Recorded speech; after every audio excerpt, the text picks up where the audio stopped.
I woke up in the body of a billionaire CEO in one of those groveling husband romance novels, right at the part where I'm supposed to kneel in a torrential downpour for 3 days and nights to win back my ex-wife. System? No system. Brains? The original host didn't have any, but I do. Only an idiot would go out there and kneel. Looking out the window at the thunder and lightning, I saw my ex-wife, Elena Vance, standing stubbornly at the gates of my estate, waiting for my heart to soften. I wrapped my comforter tighter around myself, grabbed the walkie-talkie, and shouted to security, "That woman at the gate is trespassing." And looking at her eyes, I suspect she's plotting to steal the marble lions. Call the cops and drag her out of there. Then, I turned my head and saw an elderly woman selling roasted yams on the roadside. "Ma'am, those yams look sweet. I'm investing $10 million. We're taking this yam stand to the New York Stock Exchange." 30 minutes later, sirens wailed. I was handcuffed and hauled away on suspicion of massive money laundering and elder fraud. I heard that when Elena went to the precinct to bail me out, she was completely dumbfounded. When I first woke up, my head was splitting. Unfamiliar ceiling, unfamiliar room, and a melodramatic life that didn't belong to me. I was now Caleb Sterling, CEO of the $1 trillion Sterling Corp. 30 minutes ago, I was a slacker ready to retire and enjoy life. Now, I'm the scumbag male lead in this redemption novel. The plot was stuck at the most classic checkpoint. Because of my white moonlight, my first love, I had tormented the female lead, my ex-wife Elena, until she lost hope. Now her heart is dead. She ran away pregnant. Actually just a stomach ache, and I'm supposed to start the crematorium phase, the part where I grovel until I'm nearly dead. Step 1. Kneel in the rain to beg for forgiveness upon her return. "Sir," the butler, Henderson, spoke with zero emotion. He handed me a brand new black suit. The fabric looked expensive. "Ms. Vance has been standing in the rain for 2 hours. He paused, a hint of urgency in his tone. "It is time for you to go kneel with her." I looked at him in shock. Kneel with her? I'm worth billions. Are my knees inlaid with diamonds? Are they that worthless? I threw off the covers and walked to the massive floor-to-ceiling window. Outside, lightning flashed and rain poured like a waterfall. A fragile figure stood stubbornly at the villa gates, the rain soaking her long hair and white dress, making her look tragic and beautiful. It was Elena. She looked up, saw me at the window, and sure enough, a pale but hopeful smile appeared on her face. She was waiting for this scumbag to have an epiphany, rush down, hug her, and repent in tears. Then we'd both suffer in the rain, staging a love story that would move heaven and earth. I shuddered. Who wants that kind of blessing? I turned around, grabbed the walkie-talkie in the room, and pressed the talk button. Elena's smile widened. She probably thought I was telling the butler to open the gate. I cleared my throat and yelled into the device with all my might. "Guard Shack. Guard Shack, answer if you copy." Static crackled from the walkie-talkie. "Sir, what are your orders?" "That woman at the gate. Do you see her?" Visual confirmed. It's the young Ms. It's the ex-Mrs. Sterling. Ex-wife. I corrected him. She is illegally assembling on private property. And that look in her eyes, I suspect she wants to steal the pair of $8 million marble lions at our front gate. The security guard fell silent. Elena's smile froze on her face. I doubled down. "Call the police. Tell them someone is disturbing the peace and ruining the city's image. And while you're at it, drag her away. Don't let her ruin my feng shui." The guard hesitated on the other end. "Sir, isn't that a bit harsh? $5,000 bonus for everyone this month." "Copy that. Mission accepted." The guard's answer was loud and clear, followed by lightspeed action. I hung up the walkie-talkie with satisfaction, watching 2 security guards holding umbrellas flank the bewildered Elena and escort her away. The world was finally quiet. I lay back in my king-size bed and wrapped myself in my cozy duvet. "Henderson, order me some takeout. I want that spicy chili bowl from the old place downtown."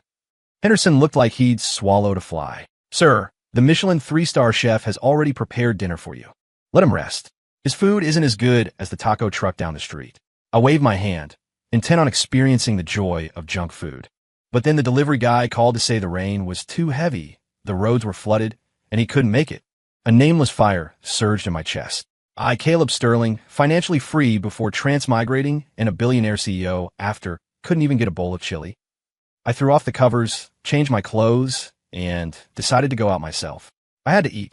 This was my final stand. Henderson tried to stop me, saying it was dangerous outside.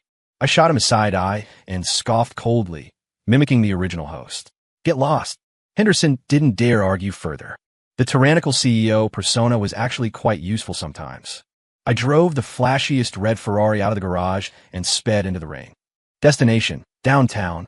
Halfway there, at an intersection, I saw a familiar yet strange figure. An older woman in a raincoat, guarding a roasting drum, shivering in the cold wind. The scent of roasted sweet potatoes, yams, cut through the rain and drilled into my nose. My DNA activated. Forget the chili. In the face of roasted yams, everything else had to take a back seat. I pulled the car over and pushed the door open. "Ma'am, how much for the yams?" I walked up to the stall, rain dripping from my hair. The woman was startled by my outfit and the flashy sports car.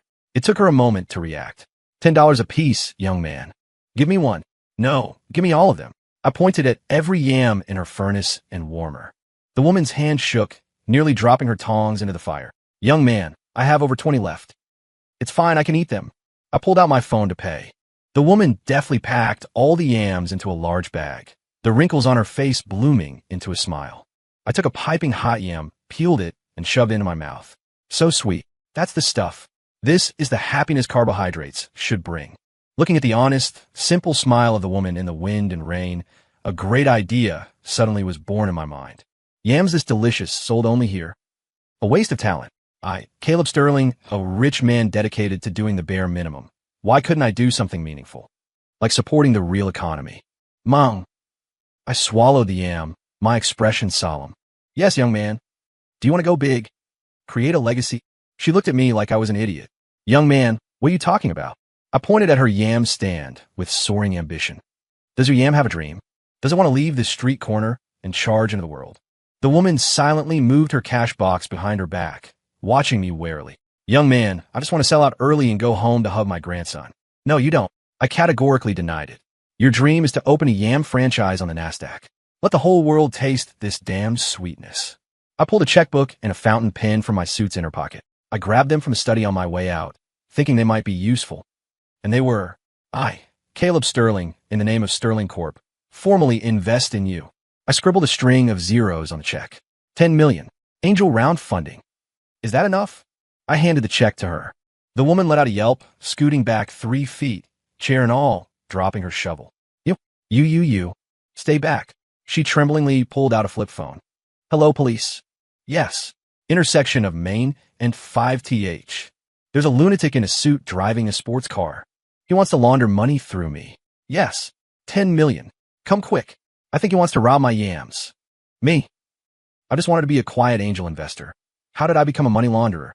I tried to explain. "Ma'am, you misunderstand. I really believe in your project." "Save it." "I know. You pig butchering scammers. Give a little sweetness first. Then cheat me out of my pension. I'm telling you, I have no money." She looked tragic and indignant, as if I were some unforgivable con artist. I looked at the $10 million check in my hand, feeling insulted. A dignified billionaire CEO, would scam you for peanuts. I decided to prove my financial power with facts. I dialed the company's CFO directly and put on speaker. Within 30 minutes, checked the QR code of the yam vendor at Main and 5th and wired $10 million into it. The CFO on the other end was silent for a full 10 seconds. "Mr. Sterling, say that again." "Wire to whom?" "The yam vendor." "How much?" $10 million. "Mr. Sterling, transferring funds like that violates protocol, and the risk control system will immediately alert the authorities." "I don't care. This is a CEO order. Send the money. Immediately. Now." I hung up and gave the woman what I thought was a kind and amiable smile. "Ma'am, look, the money will be there any second." Her eyes looked even more terrified. Just then my phone dinged. A bank notification. Not mine, hers. Her vintage flip phone shouted out a line of text with all its might. "Your savings account ending in XXXX has received a deposit of $10,000,000 on month X, day X. Current balance, $10,000,345.50. The woman looked at the phone, then at me, rolled her eyes, and nearly fainted. Just as I was immersing myself in the fantasy of the rising yam empire, ear-piercing sirens approached from the distance. Several police cars flashed their lights, executing a beautiful drift to box in me, the woman, the yam stand, and my flashy Ferrari. Officers rushed out and pinned me against the hood of the Ferrari without a word. Cold handcuffs clicked onto my wrists. I was totally bewildered. While being pinned, I still had half a yam in my mouth, shouting incoherently, "Officer, it's a misunderstanding. I'm a good guy. Hey, my yams. Save two for me." The lights in the interrogation room were blindingly white. Two stern police officers sat opposite me. Name: Caleb Sterling. Occupation: CEO of Sterling Corp. The younger officer looked up at me, then exchanged a glance with the older one next to him. That look clearly said, another delusional one. Spill it. Why did you give a yam-selling lady $10 million? The older officer knocked on the table, his tone severe. Is this money laundering or some new type of fraud? I sighed, looking at him with utter sincerity. Officer, I'm telling the truth. Because the yams were delicious. I wanted to fill the world with love, to let the scent of roasted yams waft across the 7 seas. Bam! The older officer slammed the table and stood up. What do you think you are? Doing stand-up comedy? Talk. We're your accomplices. Who is your handler? I felt like I was insulting their intelligence, and they were insulting my character. I'm just a slacker trying to retire. Where would I get accomplices and handlers? After a 30-minute standoff, seeing that I was impervious to their tactics, they got angry too. Call his family. Get a family member to pick him up. Family? In the original host's memory, his parents were dead, and his relatives wished he was. The only emergency contact. I recited a number I knew by heart. The officer dialed. Hello, is this Ms. Elena Vanche? This is the West Side Precinct. Your ex-husband, Caleb Sterling, is here. We need you to come down. I could imagine Elena's shock on the other end. Half an hour later, Elena arrived. She had changed into a sharp black business suit. Her hair was dry, and she wore exquisite light makeup, looking like an aloof queen. Completely different from the little white flower shivering in the rain in my memory. Seeing me, she paused for a second, then walked up to the officer, her tone polite but distant. Officer, may I ask, what did he do? Was it a commercial dispute or a fight? In her view, a man like Caleb Sterling ending up in the precinct could only be for those two reasons. The older officer pointed at me, squatting in the corner, trying to chat up the Annie who had come in to give her statement. Your ex-husband is suspected of scamming the elderly. Elena. He forcibly transferred $10 million to an elderly lady selling roasted yams, nearly giving her a heart attack. Elena.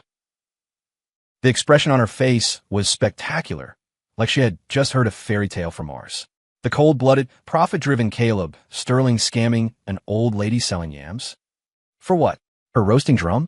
The auntie nearby, having finished her statement, returned the $10 million and been repeatedly warned about fraud, looked at me with lingering fear before leaving. This young man looks decent enough. Shame his brain doesn't work right.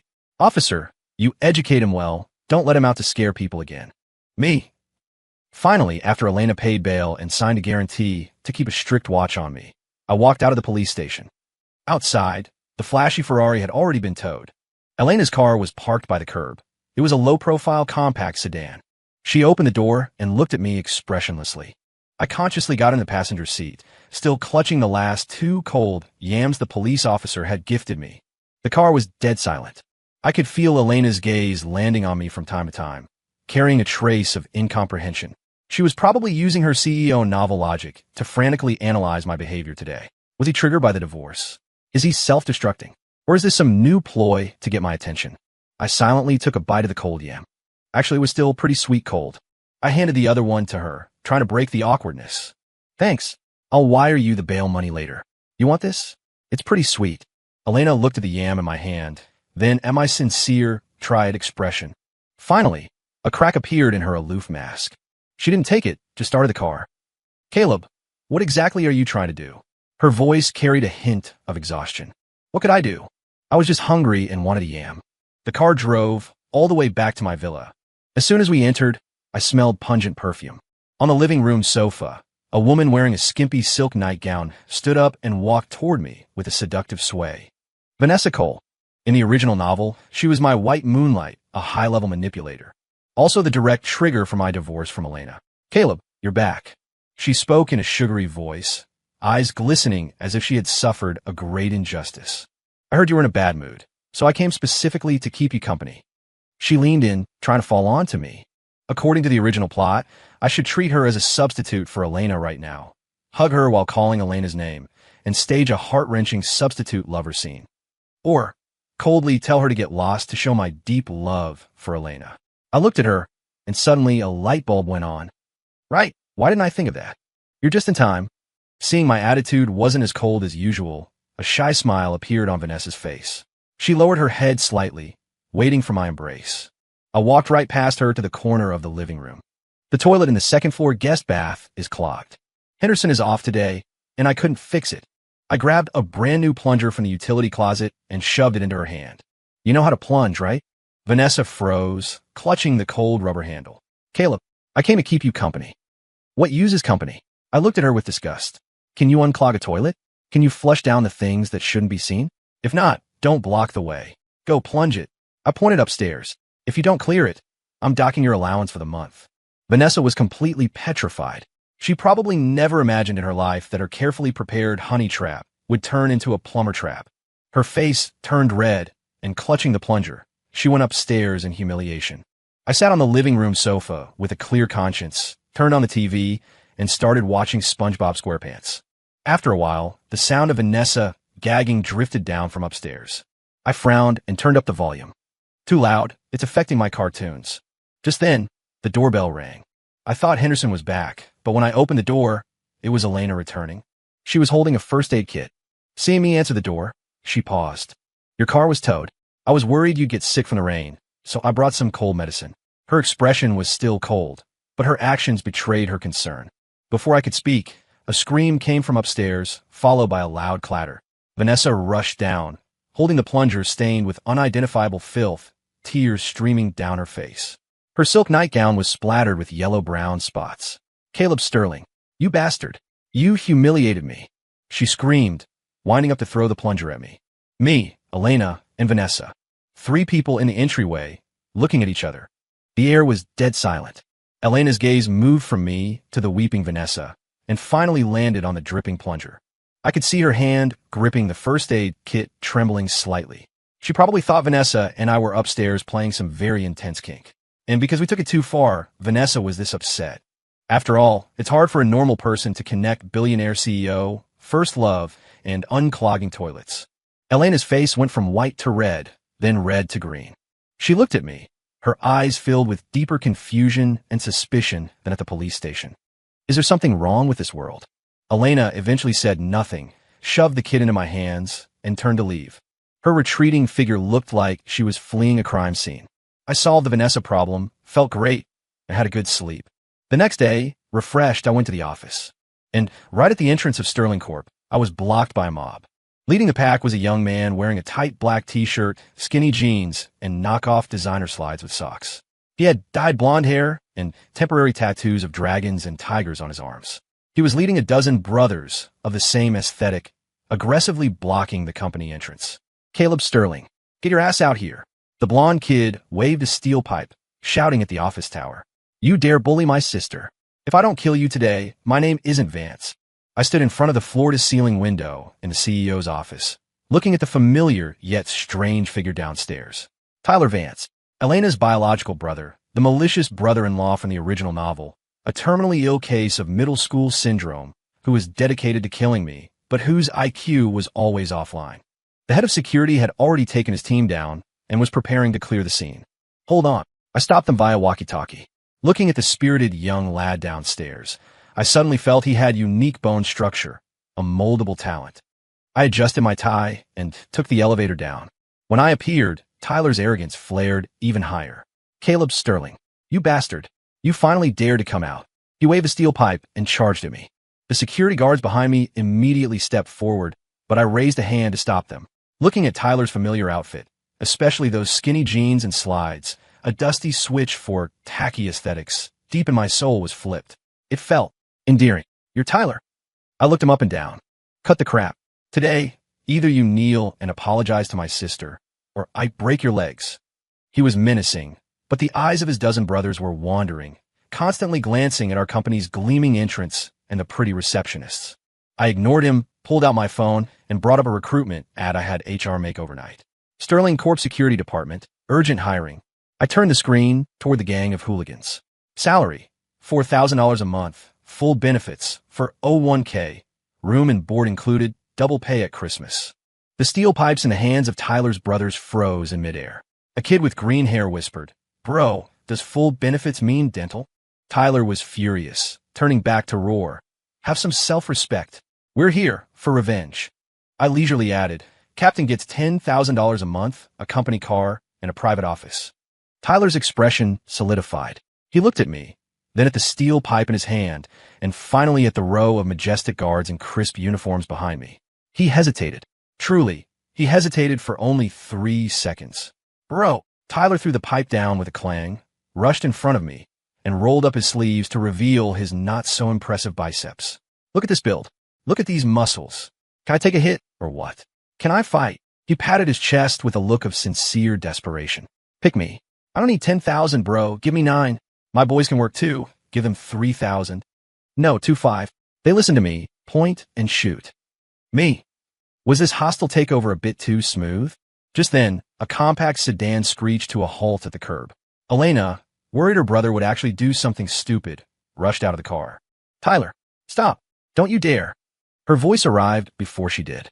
When she rushed over and saw the scene clearly, she was dumbfounded. Her brother, who was supposed to be avenging her, was bowing and scraping, offering me a cigarette with a fawning face. Bro, from now on you're my real brother. Whoever messes with you, I'll drop them first.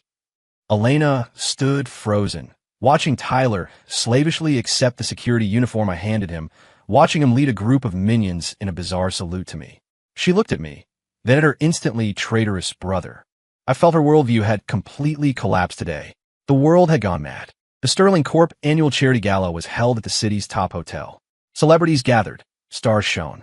But tonight, everyone's focus was on one person, me, Caleb Sterling, and my ex-wife, Elena, who had just divorced me but appeared at the gala. Rumors were flying. They said Caleb Sterling had turned over a new leaf, was still in love with Elena, and that tonight's gala was a carefully prepared apology and proposal scene. Countless people waited for the show to see how this once cold-blooded CEO would humble himself to win back his ex-wife. Elena obviously heard the rumors too. She wore a high-end silver mermaid gown, hair pinned up, revealing a graceful swan-like neck. She was as beautiful as a goddess under the moonlight, but heavy with worry, her eyes filled with anxiety. Expectation mixed with fear. Vanessa Cole came too, wearing a fiery red dress and exquisite makeup, clearly there to crash the party and outshine everyone. She held a wine glass, dropping hints to everyone that the person I really loved was her, and Elena was just past tense. Halfway through the gala, the host walked onto the stage, voice trembling with excitement.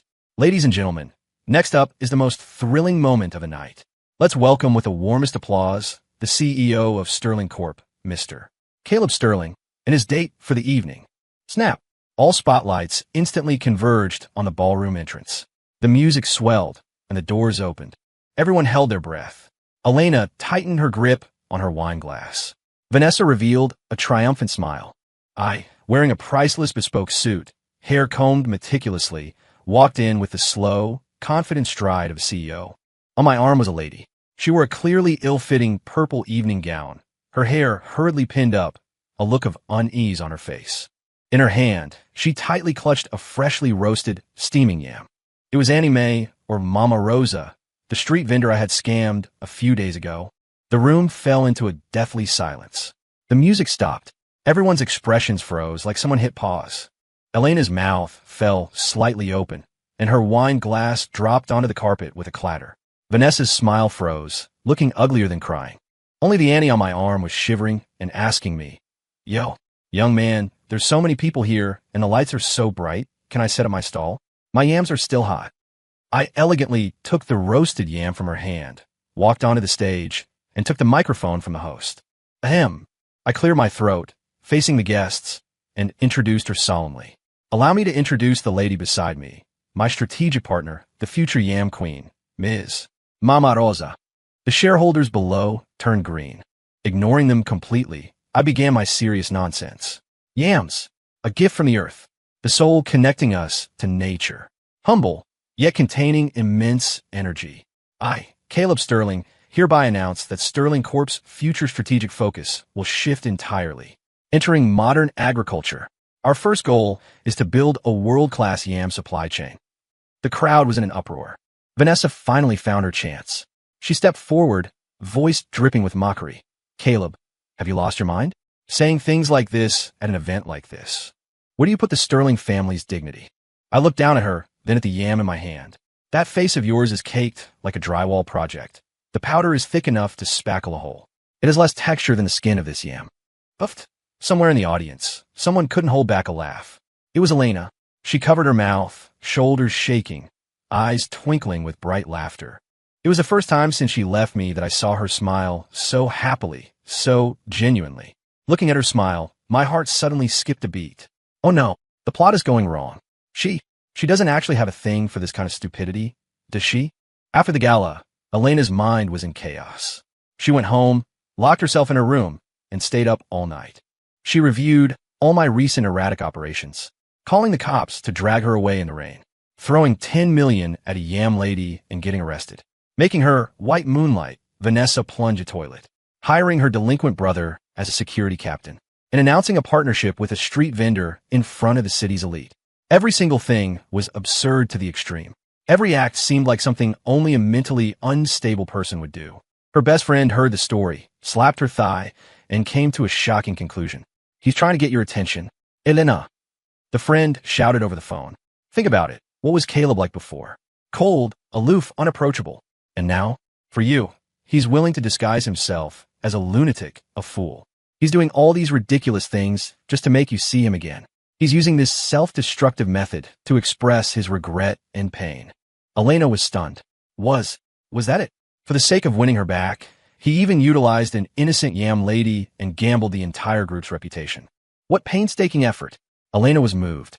The next day, while I was goofing off playing video games in the office, I received an internal call from the front desk. Mr.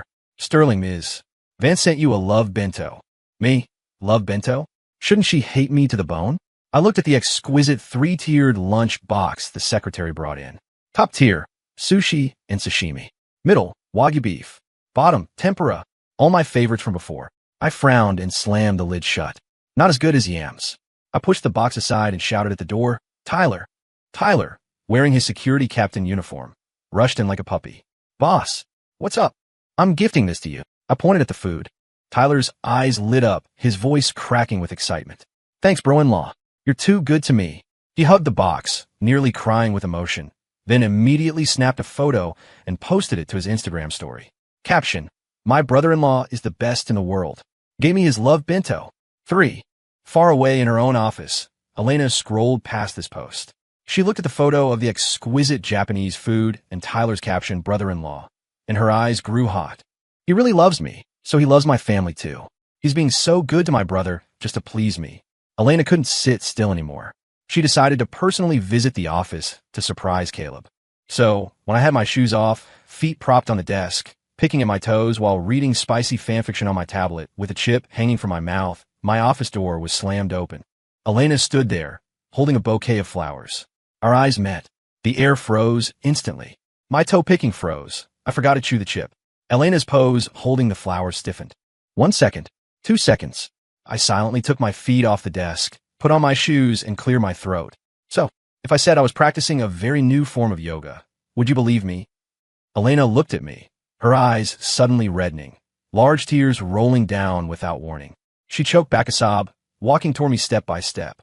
Is the pressure for the company really that bad that you have to use this method to decompress?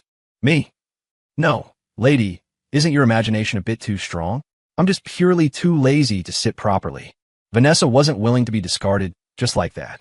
Especially after being publicly humiliated at the charity gala, she went completely crazy. She decided to use her killer move. That day, she stormed into my office. Elena happened to be there too, advising me not to stress too much and learn to relax. Caleb, Vanessa held an ultrasound printout, her face wearing a desperate, go-for-broke expression. She slammed the paper onto my desk. I'm pregnant with your child. Elena's face instantly turned pale. She looked at the paper in disbelief, then at me, swaying as if she couldn't stand. Here it comes. According to the original trope, this is one of the most abusive plot points for the female lead. I'm supposed to either deny it or force Elena to leave for the sake of the child. Maximum scumbag behavior. I calmly picked up the paper and glanced at it. 6 weeks pregnant. I looked up at Vanessa, putting on a confused face. I recall that 6 weeks ago, I was on an expedition in Antarctica observing penguin reproduction habits. What, does penguin breeding concern you? Or do I reproduce asexually? Vanessa's face changed color. It was from before. 7 weeks. Oh, I nodded, picked up my phone, and dialed 911 directly. Hello, dispatch. Sterling Tower, penthouse office. There's a woman here pregnant with an unidentified organism. Suspected alien species. Suggest immediate transport for dissection and research for the sake of human biology. Vanessa turned pale with fright. Caleb, are you crazy? I hung up and turned to Elena, spreading my hands. See? The cost of scamming is so low these days. Just a printed piece of paper, and she wants to extort a child out of me. Does she think I'm stupid? Elena stared blankly at me. Then at the ultrasound I had tossed into the recycling bin. Her expression went from pale to slowly regaining color. I shouted at the door, Tyler. Tyler rushed in with 2 guards. Boss, orders. I pointed at Vanessa, who had collapsed on the floor. Forklift her out. With that kind of imagination, don't waste it. Send her to the electronics factory in the East End to tighten screws. I heard they're short on scriptwriters. Tyler saluted, waved his hand, and 2 guards dragged Vanessa out. Her screams faded into the distance. The office returned to silence. Elena watched me deal with the rotten peach blossom so decisively, cleanly, and even with a hint of absurdity. The ice in her eyes completely melted, replacing it with something sparkly I couldn't understand. She looked at me, her gaze practically sticky with affection. I felt a chill down my spine. Alarm bells rang. You, don't look at me like that. I am scared. But Elena stepped closer, trapping me between the desk and herself.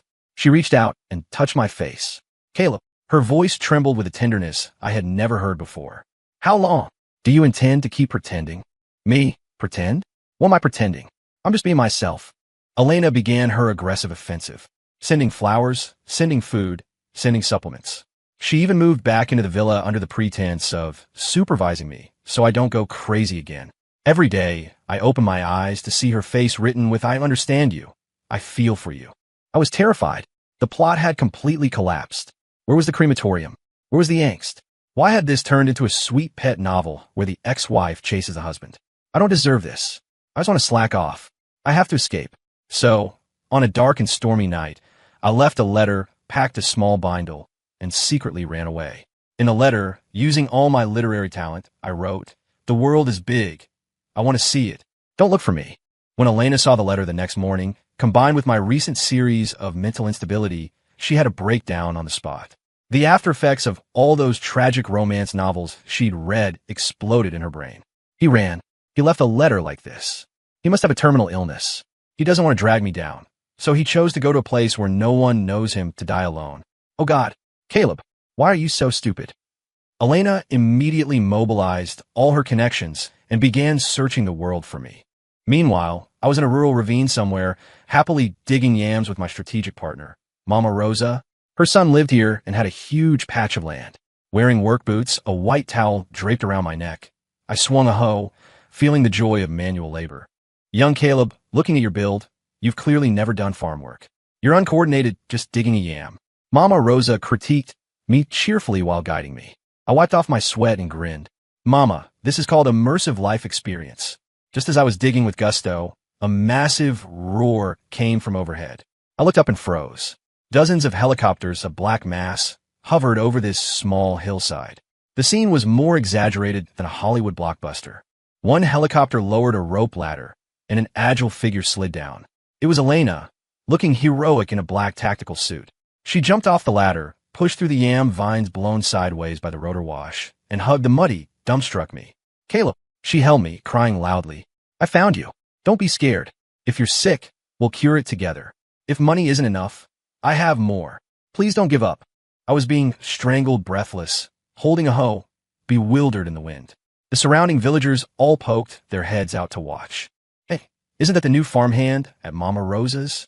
Oh my God. So he was a kept man by a rich lady. That sugar mama is so devoted, chasing him all the way to this ravine. Listening to the villagers' gossip, I felt my innocence was gone. What sickness do I have? Does laziness count? Is there a cure? I was dragged back to the villa by Elena.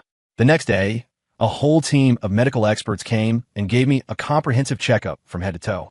The consultation results came out quickly. Me, Caleb Sterling, fit as a fiddle, appetite of a horse, health indicators better than a 20-year-old. The only suggestion, A bit lacking in exercise, cardio recommended. Holding the medical report, Elena first laughed through tears, then rage rose from her heart. She slammed the report into my face. Caleb Sterling, are you playing me? I knew I couldn't hide it anymore. If I kept pretending, she might actually send me to a mental hospital. I slumped onto the sofa, completely giving up. I am tired. Just end me. Hurry up. I laid my cards on the table. I just don't want to be some bullshit CEO anymore, okay? I just want to lie down every day, eat and drink, and rot until I die. Is that wrong? I started complaining frantically. Complaining about how tiring it is to wear a suit and tie every day, how hypocritical those business dinners are, how greasy the faces of those business tycoons are. I didn't want to hold up that iceberg face anymore. Didn't want to say those insincere platitudes. I just wanted to be myself. A mediocre slacker who loves roasted yams, loves watching cartoons, and loves picking his toes in the office. I finished speaking and let out a long breath, waiting for Elena's judgment. She might call me mud that can't support a wall, or she might think I'm even crazier. But to my surprise, after listening, she didn't get angry. Instead, she walked over and sat down beside me. Actually, I'm tired too, she said softly. She said she was also sick of wearing the mask of the strong, independent female lead, sick of the intrigue in the marketplace, sick of the fake affection surrounding her. In that moment, I saw something called resonance in her eyes. Then, she looked at me, asking tentatively, will you take me to rot with you? Me? Lady, you're the female lead. How can you slack off? If you don't build your career, how does the plot move? But looking at her expectant eyes, I couldn't bring myself to refuse. And so, the style of the Sterling mansion went completely off the rails. The two of us, wearing matching pajamas in a living room worth hundreds of millions, sat around a copper pot eating hot pot. We curled up in the home theater, watching Tom and Jerry all day instead of financial news. I even hosted the Sterling Corp online board meeting wearing boxer shorts, a popsicle in my mouth. The directors looked at my appearance on the video feed, so angry their mustaches went crooked. But miraculously, Sterling stock price didn't fall. Instead, it surged because of the CEO's grounded and relatable persona. I found that this life of not pretending, with a beautiful wife by my side, actually wasn't bad. It was great. Just when I thought I could rot with Elena until the end of time, a crisis arrived. The ultimate villain from the original book, the corporate predator Victor Stone, finally made his entrance. He had always viewed Sterling Corp as a thorn in his side. Hearing that I had gone mad recently, he felt the time to swallow Sterling Corp had come and started maliciously acquiring scattered shares in the dark. He even set up a feast at Hong Min, a trap disguised as a dinner party, and specifically invited the couple. At the banquet, the fat-eared Victor Stone held his wine glass, speaking sarcastically. Mr. Sterling, I hear you're obsessed with planting yams lately? What? Do you find a market too tiring and want to experience retirement early? His lackeys laughed along. I ignored him, focused only on eating. The braised pork shank on the table was done well, fatty but not greasy, melting in the mouth. Just as I was gnawing with a greasy mouth, Elena put down her chopsticks. She raised her wine glass, smiling elegantly and distantly. Mr. Stone must be joking. My Caleb isn't retiring. This is called opening a new track. After all, for an old-timer like you still spinning in traditional industries, it's hard to understand the new consumption concepts of us young people. With one sentence, she choked Victor half to death. Victor's face darkened, looking ready to get rough. It seems Mr. Sterling plans to let a woman fight his battles today. I swallowed the pork, wiped my mouth, and snapped my fingers. Tyler. The door to the private room was kicked open. My security captain Tyler, leading his squad of reformed punks, now my security detail, rushed in. Everyone wore black suits and sunglasses, imposing as hell. Bro-in-law, you called for backup. Who are we hitting? Tyler asked with full lung capacity. Victor and his lackeys jumped out of their chairs in fright. Civilized society, no fighting and killing. I stood up slowly. Walking up to Victor, I patted his shoulder. Since Mr. Stone loves acquisitions so much, why not acquire my yams too? I took out my phone and pulled up my 50-page PPT, feasibility analysis report on global layout of the yam industry. Then, using extremely tricky business logic, actually pure nonsense, and the eloquence of a pyramid scheme master, I painted a massive pie for Victor. I went from the nutritional value of yams to their industrial uses, then to their strategic position in future interstellar migration. Victor was hoodwinked until he was crippled. In the end, not only did his malicious acquisition plan fail, but he was also forced to sign a contract. He voluntarily invested $100 million to acquire my entire yam inventory and received $10 million in yam vouchers as a gift. Walking out of the hotel with the contract, Elena and I smiled at each other. We high-fived in sync. Husband and wife united, their strength cuts gold. The feeling of a mixed doubles match was awesome. After we successfully scammed Victor into oblivion, Elena proposed to me. On a completely ordinary afternoon, holding a diamond ring shaped like a sweet potato, she knelt on one knee in front of me while I was picking my toes on the sofa. I looked at her, then at the oddly shaped ring. All right, but I have one condition. The wedding was held as scheduled. The scene was unprecedented. No flowers, only lush yam vines and golden roasted yams. No symphony, only a hype man team hired by Tyler, getting the crowd rowdy with "Put your hands up." The party favors for the guests were a steaming hot roasted yam and a brand new plunger for each person. Rumor had it this was to commemorate an important figure on our road to love.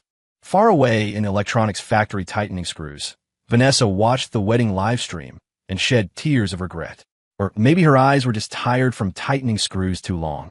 My strategic partner, the yam queen Mama Rosa, wearing a custom gown, served as our officiant, tremblingly reading the vows.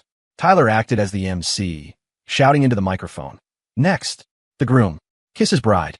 Atmosphere team. Make some noise. Looking at the smiling Elena in front of me for the first time, I felt that a slacker life seemed pretty interesting. I lowered my head and whispered in her ear. Although the plot is ridiculous, loving you, I'm serious. Probably. Elena stood on tiptoes and kissed me back. Please take care of me for the rest of my life, my idiot CEO. Later, Sterling Corp actually successfully transformed into the world's largest multinational deep processing enterprise for sweet potatoes. And I, as the CEO, continued to work hard at slacking off. But life with a wife and kids and a warm bed, no, a wife and hot yams, was truly delicious. Story complete.